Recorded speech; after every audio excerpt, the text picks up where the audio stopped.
Well, hello everyone. This is John Jordan, and this is a run through of my talk, Blockchain Games: The State of Play, first half year 2021. And this is a talk that I'm going to give at Pocket Gamer Connects Digital number 7, and that's going to be on Wednesday, the 14th of July. Let's start it off. So this is going to be talk, going to have lots of slides and lots of numbers, because that's what I think kind of shows us what's going on. So let's start off with a graph. We're going to start off with some graphs and then dig down into some of the games that I think are interesting, and then sort of talk a bit about maybe the future. But I've only got 20 minutes in the actual kind of presentation. I'll go a bit longer in this video, so this is going to be sort of a snapshot, really. Blockchain games daily activity. So what are we looking at here? So we're looking at a graph of the on-chain activity. So this is activity that's happening on a blockchain that we can get the numbers for. A public blockchain. It's actually data from DatRadar website. You can just pull this down yourself. And I've just kind of plotted this. Obviously, kind of a time on the bottom and the number of daily active unique wallets, which is the metric we use. So we can see here, this is actually the top 5 blockchain games, as I see them at least. And we can see in blue here, this game Alien Worlds has really sort of exploded over the last few months. It hit a peak of over 450,000 daily active unique wallets in May. Dropped off a little bit since then, but still over 240,000 roughly daily active unique wallets. So that's sort of the headline sort of growth is this one game that's much bigger than the other games. Not going to go into too much detail actually on Alien Worlds. It is a different sort of game. It's running on a different sort of blockchain, running on the Wax blockchain, and it's an idle game. So it's a game where you sort of mine out a currency, and then you just sort of wait till you can mine again. There's going to be a whole bunch of other things that are coming to it. So like a lot of blockchain games, the companies building these tend to be rather under-resourced at the moment, tend to be not terribly experienced. And they tend to launch what we might call a minimum viable product. They launch a very basic kind of element of the game, and then they sort of build more over time. So we see that with Alien Worlds. There's basically this ability to mine out this token, their own cryptocurrency token. You can buy NFTs, and that affects how quickly you can mine these tokens, and kind of changes the kind of a drop rate. But really at the moment it's sort of a way of distributing the game token. There's not really any gameplay in it at the moment. So I tend not to go into a lot of detail on it. But let's look at some of the other ones. There's certainly two other games we can look at. So this is actually this is a log scale now. So this is exactly the same data, but now we're on a log scale, which basically it sort of explodes the vertical scale, so we can see what's going on. So we can see here still Alien Worlds has this massive explosion, and is by far and away the biggest blockchain games in terms of this on-chain activity. We can now also see Upland in red. So this started the year 1st of Jan under 5,000 daily active unique wallets. Now it's not quite 50,000, but it's sort of getting up to that level. So sort of a tenfold increase here in daily on-chain activity. Upland is interesting in the sense it's a mobile game running on the EOS blockchain, but it has sort of quite a lot of restrictions, because you can get this app through the App Store, Apple App Store or Google Play Store. And that means it's sort of they have to be careful in terms of sort of payment mechanics and stuff. So while it does use the blockchain, it's sort of very much a hybrid sort of game. So there's sort of seeing growth, it's quite substantial growth, but it's kind of unclear quite how that's going to kind of play out in the future, I think. We can see there are some other blockchain games. So we have Splinterlands in yellow and Prospectors in green, and again a bit difficult to see on this scale, but there is sort of growth. They are both growing. Prospector's a bit more, it's a bit more velocity, but they're not seeing this sort of explosive growth that we've seen from some of these other projects. So they're sort of kind of more on a kind of a level growth kind of path at the moment. It's not to say that you wouldn't see explosive growth in future. They've been around for a couple of years actually. Splinterland's actually 3 years, so they're a bit more mature as a products. There's been a bit more time on this one, Axi Infinity at the bottom, so in orange. So we can kind of see, it started the year, some quite low levels, sometimes only hundreds of users, and then we get into sort of June, July, and we see this again very sort of strong growth level. So up to it's actually about 20,000. Actually get a better view of this here.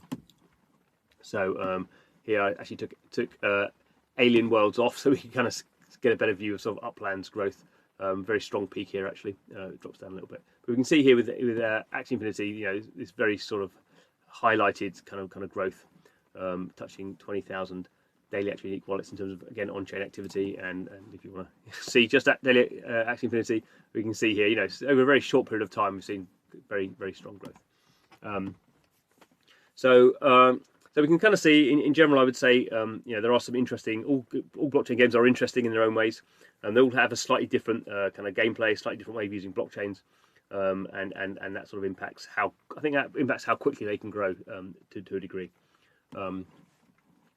So Axi Infinity, one of the big growth factors here is it launched its own blockchain called Ronin. It's actually what we call a layer 2 solution. So it works with the Ethereum blockchain, but it's much faster and doesn't have sort of the gas fees that we see with Ethereum. So this is one of the big reasons why we've seen this on-chain activity growing so quickly. And this is people trading the Axi NFTs and breeding them as well. So there's a breeding element to the game. So we kind of see, again, you know, this is probably more than a tenfold increase, but getting on for that level, order of magnitude increase that we've seen from Upland over the whole 6 months of the first half of the year, and then over the last month for Axi Infinity. And again, this is data from Axi Infinity itself, and this is looking at the off-chain activity. So with Axi Infinity, the sort of gameplay is you have 3 of these NFTs, and you battle someone else or battle a sort of a environment. Kind of a AI that also has 3 of these, and the winner gets this token called the Smooth Love Potion, the SLP, and that's a cryptocurrency, and you can obviously sell that on crypto exchanges and get kind of money into your bank account. So it's what we call sort of a play to earn mechanic, and this is what's really driving Axi Infinity. And Axi Infinity is sort of the first blockchain game to kind of drive this sort of play to earn mechanic in a sort of serious manner. So it's been there with all blockchain games have it, because the point of a blockchain is that it sort of encapsulates every transaction on that blockchain or in that application or game with some sort of financial value. That's sort of what a blockchain does. Every blockchain either has its own token, or every blockchain has its own token. Every project may have its own token or may use underlying tokens. But that provides a way of financial value to be kind of attributed to what people are doing in the DApp or in the game, and that also allows people to then sort of extract that value if they want to. But in terms of Axi Infinity, if you're actually playing the battle, you don't do that on-chain. That all happens off-chain. So the on-chain activity we were looking at before was people kind of breeding these NFTs and buying and selling them. This is just people playing the game. So this is only in the last few months. So this is July. This is kind of May to July. And in green we have the Discord members. So we can see kind of strong growth here, really from into June, July, and even stronger growth from the daily active players. So Axi Infinity is now doing about 500,000 DAUs. So this is not on-chain activity, it's just people playing the game. Again, you know, 500,000 DAUs, you know, is certainly for any game using the blockchain, you know, very big. But compared to a Supercell type game or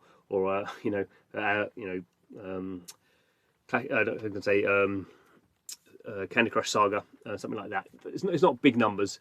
So we're still saying blockchain games are fairly small. Even the biggest ones don't really compare. But what we're looking at here is velocity of growth. Really, this is a very early kind of sector, and what we expect to see in these sort of early kind of nascent sectors is when does the rocket growth happen? When does the hockey stick growth happen? And we are starting to see this now for Axi Infinity. That we can see it's gone from, you know, broke through 100,000 at the start of June, and now, you know, into halfway through July, and it's gone up 5-fold. Not to say it's going to continue that way, but that's sort of what we're looking for in terms of growth. So I spent a lot of time looking at sort of daily activity in terms of users, whether off or on chain. With blockchain, as I've mentioned, the whole point of using a blockchain, or one of the key things of using a blockchain, is that it encapsulates financial value.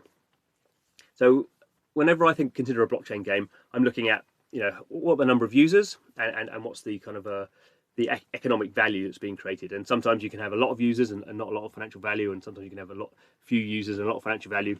Basically, what you want is users going up and financial value going up, obviously. We can see actually with Axi Infinity that this is what's happening. So this is another website called CryptoSlam, and this just looks at, again, kind of public blockchains and looks at the trading value that's happened. So this says sales. This is actually I mean, it is sales, but it's kind of trading volume really. We can think of it. I mean, every sale is on every sale someone's buying and someone's selling. We can see over the last 24 hours, Axi Infinity has done $25 million worth of trading, and we can see there are 18,000 kind of buyers. That's actually wallets really, but we can consider them roughly kind of individuals, I suppose. That's by far and away the biggest blockchain project that it's tracking in terms of NFTs. So we have CryptoPunks, Bored Ape, Yacht Club. These aren't games. These are just NFT kind of collectibles. Although there is a game of NBA Top Shop coming, and you could make games based around these things, but these at the moment are just people just collecting these sort of artwork. So Axi Infinity, 10 times more than the next biggest project. And CryptoPunks, we can see, very small number of buyers, 35 people. This is very kind of niche. These are very expensive assets. We can look at all-time figures. So again, this is looking at how, NBA Top Shop's been going for a year, just under a year now. Axi Infinity actually for about 3 years. So relatively short periods of time, but we can kind of start to see fairly substantial trading volumes. This is people buying and selling. So $650 million worth of NBA Top Shop. That's pretty much all in 2021. CryptoPunks 385. Axi Infinity 375. Most of this velocity has happened in 2021. Again, we can have a look at sort of the user base. So Axi Infinity is not quite as big as NBA Top Shop, but again, we're starting to see significant owners here. So this is people who own these assets, these NFTs. So $500,000 for NBA Top Shop, 440,000 for Axi Infinity. Axi Infinity is growing pretty quickly. NBA Top Shop, not so much at the moment. CryptoPunks, very small sort of art house crowd, a few thousand. So we can look at something like Axi Infinity. I'm going to spend a bit of time on that because that's the one that's really I would call a full stack blockchain game. It uses many different elements of blockchain. It has velocity in terms of users, and it has velocity in terms of sales volume as well. So just so you can see what some of these assets actually look like, this is the marketplace for Axi Infinity. So these are axes. Axes are these kind of little characters. They have 6 body parts, so you can breed them together, and they all have different stats. And obviously, you kind of in any battling game, you're sort of trying to work out the best meta, which ones to use, in which formation, what attacks, what moves to make at the right time. In terms of these are the rarest axes, so these are called mystic axes. As I said, they each actually has 6 body parts, and if you have one of these body parts is a mystic body part, that's the mystic axis. You can, at the moment, there are no 6-part mystics. There are the rarest ones are 4-part axes. I think there's a couple of those. If they went for sale now, they'd be over $1 million each, easily. There are just over 1,000, just over 1,000 of these mystic axes available. They've not all been bred out yet, but we can see here this is the cheapest ones you can get at the moment, at least the breed count 0 ones. So these assets are becoming valuable. $60,000, obviously not nothing. And again, a lot of the velocity in this has happened over the last kind of month, 6 weeks at best. So these are sort of investment type assets. Also, you can use them in the game. Obviously, they're powerful in the game because they have these special parts. But these are taking on sort of a value structure kind of themselves. And even the cheapest axes are now sort of $200, kind of $300 a pop. So the asset value is sort of reflecting the growth. So this graph here, we're looking at these are DeFi applications, DeFi dApps, decentralized applications we would call them, or perhaps even entire blockchains. They use the term protocol as a sort of a shorthand. And this is looking over the last 7 days how much money they generated. This is sort of could sort of be considered sort of revenue, but is a bit more really like profit. It's sort of blockchain works a bit different to kind of companies because there's in many cases there are companies behind these, but they don't sort of actively take the money that's generated by the protocol. I won't go into all the details on this. The important thing here is we can see Axi Infinity by far and away the biggest over the last week. So $21.6 million of protocol revenue over the last 7 days, and that's more than everything else put together. And some of these, probably most of you won't know, but some of these are really well known sort of what we call DeFi dApps, decentralized finance dApps, sort of crypto banks. So stuff like Compound and Aave, these have billions of dollars, $20 billion of assets locked into them. MakerDAO, the thing that started it all off for DeFi. PancakeSwap, very actively traded kind of marketplace for tokens. This game is generating enormous sums of revenue. So by effectively anything running on a blockchain at the moment, Axi Infinity is by far and away the most profitable thing that is happening. And obviously, coming from the game space, we would say, of course, that is. People are more interested in games than banks. But in general, in the kind of the real world, or the old world as we like to call it, obviously banks tend to make a lot of money, more money than games. But we can kind of see an opportunity here, I suppose. So who's playing this game? Who's driving a lot of the growth? And it's these sort of people actually. So these are Axi Infinity players in the Philippines. So Axi Infinity is mainly played on mobile, mainly on Android devices. This is not available through the Google Play Store. This is available through the APK. So you're downloading it and sideloading it onto your mobile phone and playing it. It's available for PC and Mac. Also available for iOS, but through test flight. So none of this is sort of official through official app stores, even though it's kind of mainly being played on mobile. Obviously, these people are not going to have access to PCs probably, but everyone in the world pretty much has access to a cheap Android device they can play these games on. And why are they doing it? Well, obviously, it's this kind of play to earn mechanic. So we'll go into a bit of detail of this, but the people in in this case, kind of rural, kind of Philippines and other countries, Indonesia, India, Brazil, Venezuela. These are sort of countries where we see a lot of pickup of particularly Axi Infinity. But people can earn money. They can spend their time playing the game. They can earn this currency, the SLP token. They can then sell that off and then kind of cash that out for their local fiat currencies. It's slightly one of these. As a project grows, then the value of the underlying currency then becomes more valuable. The currency is valuable because you need it to breed axes. So if you want to breed axes together, you basically use up this small love potion. So if you're into breeding axes, you need to buy the small love potion in order to do the breeding. And so these people are sort of fulfilling that fulfilling that cycle by selling the small love potion, because they don't want to breed axes. These people don't actually own axes, because as we've seen, axes are very expensive. So what we're seeing is sort of groups growing up where people can borrow these expensive NFTs to play the games and then earn a share. The sort of share of the token that they get is then shared out amongst them and the people who are providing the rental units. So this is Gabby Dieson. He was speaking previously in the conference. He runs something called Yield Guild Gaming out of the Philippines, and it's very much really he's been kind of instrumental into kind of kickstarting Axi Infinity, which is a game he is not involved with professionally, but he spent a lot of time playing it over the last few years, and has owned a lot of assets in the game. So he's basically saying at the moment, if you earn 200 SLP tokens on a daily basis, and the price of the small love potion at this point was 20 US cents, that is now 4 to 5 times the minimum wage in the Philippines. So he's based in the Philippines. So by playing this game, you can earn more on this. It sort of depends on how much you play and how good your assets are. But you're basically earning 5 times the minimum wage, 4 times the minimum wage in the Philippines. And this sort of statement now, maybe to a lot of people may seem ridiculous, but I actually am kind of fully behind him on this. So he's saying Axi Infinity is bringing nothing less than a full-on societal disruption in the labour market via a cute pet battle game. Now, obviously, the labour market here, he's thinking of the Philippines, and he's thinking of emerging kind of economies like Indonesia, where you have lots of people, potentially have quite young populations, and while there are some sort of good jobs there, probably in the big cities, there's not a wide range of jobs. Probably have more young people than there is ability to sort of get these good jobs. But with something like a blockchain economy is basically going to be based on kind of North American, Northern European sort of finance models, and that's sort of where a lot of sort of the investment's coming from. But if people from emerging countries have a phone, that's all they need, and have some time, they have a lot of that.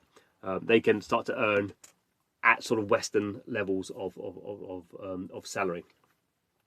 Not directly, but this is the best opportunity they have to do that. In the Philippines, a job that's going to earn you $30,000 a year. Those are hard to find. But blockchain, potentially brings those to your device. So this is what we call play to earn. So not all games are about this. I call Axi Infinity sort of a full stack blockchain game. It's using lots of different elements. It has this small off potion as a sort of what I call utility token. It has another token called the ASX token, which is a more governance token. It has different types of NFTs. It has the characters, the game characters. It has land as well. They'll be building out a lot of stuff about that in future. So it's kind of fairly complex in terms of the game design. Not all blockchain games have to do that. So we are seeing maybe a game like this. This is called Blancos Block Party. These are some of the characters. This is a game currently in open beta for PC, coming to console. And this, while it doesn't even really market itself as a blockchain game. It runs on its own blockchain actually. But you just log into this with an email and a password like you would in any other sort of Web 2 interface. And it has these kind of cute NFTs. So it's dropping different versions of these every week, pretty much.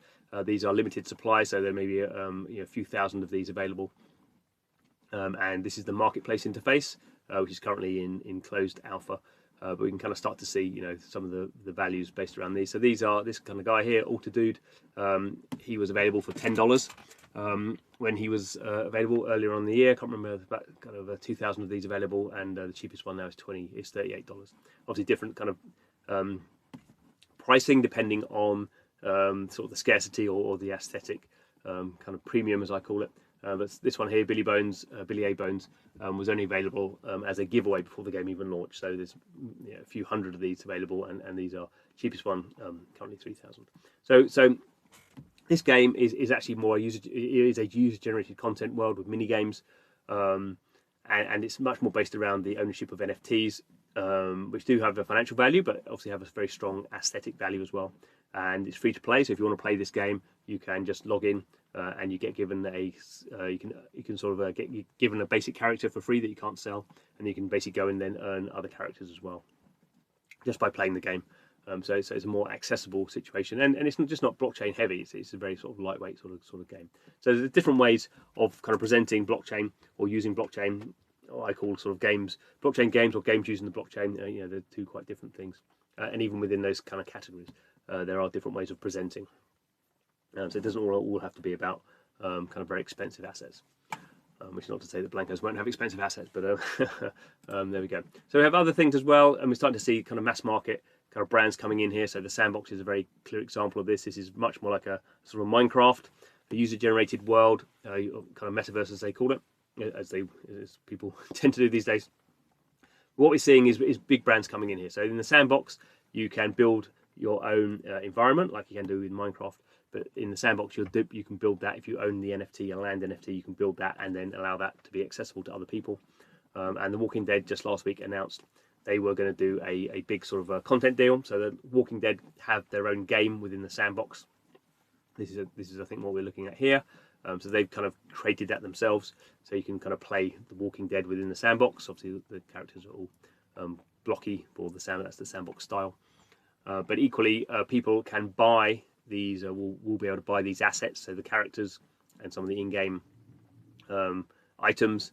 Obviously, the walkers themselves, and then you can create your own. Could be games, could just be environments with these assets and start to mash them up. What's interesting is the Sandbox has done deals with Care Bears and Smurfs and other kind of IPs. So you could easily imagine people, putting loads of zombies into their game and then having them playing as a Care Bear with a big massive sword and chopping them all up. And this sort of playful mashup stuff. Obviously, you could do it not using the blockchain, but this is much easier to do, I think, and certainly much easier to sort of work out the business model when you're using a blockchain. So really all to play for. And clearly, we're going to see a lot happening over the next kind of year, 2 years. So this is a graph looking at the VC investment into blockchain games. So in 2019, we had $85 million invested. In 2020, we had $73 million invested. And for the first half of 2021, we're almost up to $900 million invested. So you can see, I'm going to talk about it a lot, order of magnitude difference going on here in 2021 compared to previous years. And we've really started to see this is the start of the kind of hockey stick growth, I believe. And obviously, investment takes time to filter through to product, but people are now, excuse me, getting money for products that will come out maybe the end of this year, maybe the start of next year. We look in a bit more detail about how this breaks down. So I'm really looking at this area here. So some of these projects, Dapper Labs, the company behind the Flow blockchain, behind NBA Top Shot, behind Crypto Kitties, so they raised over $300 million earlier on in 2021. Seems like they're going to be raising some more. Forte, not particularly well known, but they're doing some blockchain sort of gaming middleware infrastructure. They raised $185 million. Animoca Brands actually raised a bit more since this, so they're up to about $130 million. They are the most aggressive company in terms of kind of pure blockchain gaming, investing in other companies. They own the Sandbox, for example. So Rare, a fantasy football game running on the blockchain, raised 50 million. Looks like they're going to be raising another few $100 million. That's what's been kind of rumored. So the investment is not kind of stopped now. The investment, I would imagine, in the second half of the year will be the same, or if not more, than we've seen in the first half of the year. So very big sums of money sort of coming into the space. Not that it guarantees anything, but obviously VCs kind of tend to want to get into things they think are going to be very transformative early. And we are starting to see, even with sort of the what I might call the established games companies who have not necessarily been quick to move. This is my blockchain gaming bingo card, and this is some of these companies are starting to get involved. Not announcing blockchain games per se, but announcing, say, like Sega NFT projects, Hasbro NFT projects. Some companies have just invested in sort of crypto exchanges or done investments in other blockchain games companies, like Scopely announced it was investing in Animoca Brands. So there are a few of these things knocking around, and while not all these companies I would expect to be dabbed off this year, there's a clear direction of kind of a flow here. I think that even if they're not going to announce stuff, they're going to be thinking about this sort of stuff. Now, there are lots of obstacles. I'm not going to go into much detail on this at all. In the sense there are as many obstacles as you could hope to find. Really, this is a very complicated sector. We've really not got started on it, so there are, I think, people, plenty of people are not particularly keen on blockchain games, as we'll look at in a minute. And there are some very hard arguments that could be made in certain aspects of blockchain. We shouldn't shy away from that. I guess those of us who are positive about blockchain games sort of think, well, this is an early space. These things are going to be sorted out over time. None of these things to me seem sort of kind of too significant. But we have issues about, obviously, complexity in general and user experience. We have, how do you build a stable economy at the moment when everything's growing? That's easy, but there's a certain point in time where you don't have necessarily a lot of user growth. So how does your economy work then? I don't think anyone's got to the stage of knowing that yet. Lots of technical failure and risk. Blockchains are super complicated and quite hard to work with in terms of kind of how you update things. There's even quite a lot of risk around what blockchains to use at the moment. There's still quite a lot of kind of change happening in terms of new blockchains coming on. Will some of those will they all work as kind of as designed? Will some of them have kind of fatal bugs? Acceptance from developers. Some developers, as we saw with free-to-play mobile games, never accept change. So the hardcore console people probably not going to be very keen on blockchain. Some of them, at least. Lots of issues around legislation and tax, and probably for the next year or so, we're going to be focusing too much on money. Money's not the only thing for blockchain games, but it clearly is a big change from what we've seen before. Play to earn sort of shows that. But there's lots of things that you can use blockchain for that are not necessarily built around money. But I do think it is interesting that some of these sort of arguments are already coming out. So not that Kotaku particularly is sort of the beating heart of kind of sensible gaming kind of opinion. But obviously a lot of people read Kotaku and would probably agree with it. So when Sega said it was going to do some NFTs, Luke Plunkett told them where they could go. We also have a slightly more nuanced argument, although I would say kind of equally erroneous, from gamesindustry.biz. So it's an interesting article. They published an opinion piece really in March saying, but effectively they didn't want blockchain to succeed. They thought it was pretty dodgy. They weren't going to cover it unless they really had to. So I think there's kind of people hoping for it to fail. But this is a quote from someone that I'm sort of talking to in the game space. Not anyone famous particularly, but you wouldn't know the company maybe, but you would know some of the products that have been worked on. And he's going through the same process that I think all of us who get into blockchain go through. It's sort of basic trying, a few months of understanding. Is this a scam? How does it work? And trying to get your hands on some of the basics and trying to kind of feel through what's being built and what could be built. And I think a lot of us who are positive about the blockchain game space have really much gone through this process of like 6 months of what on earth is it? This is crazy. Can it be real? And then, as you can see here, he's been in the game space for 30 years. Really, he's focused on the bleeding edge of what's going on in the gaming space. And he says this is by far the deepest rabbit hole I've ever gone down. And I think it's one of these rabbit holes that when you go down, you then realise sort of how deep the rabbit hole is. And I do think that it really is sort of transformative. It is broadly as we can think like how the internet changed gaming. I would say kind of blockchain is a sort of kind of has a wider scope potentially because it brings this kind of a financial value aspect into all aspects of games. And it's not to say all games have to use blockchain.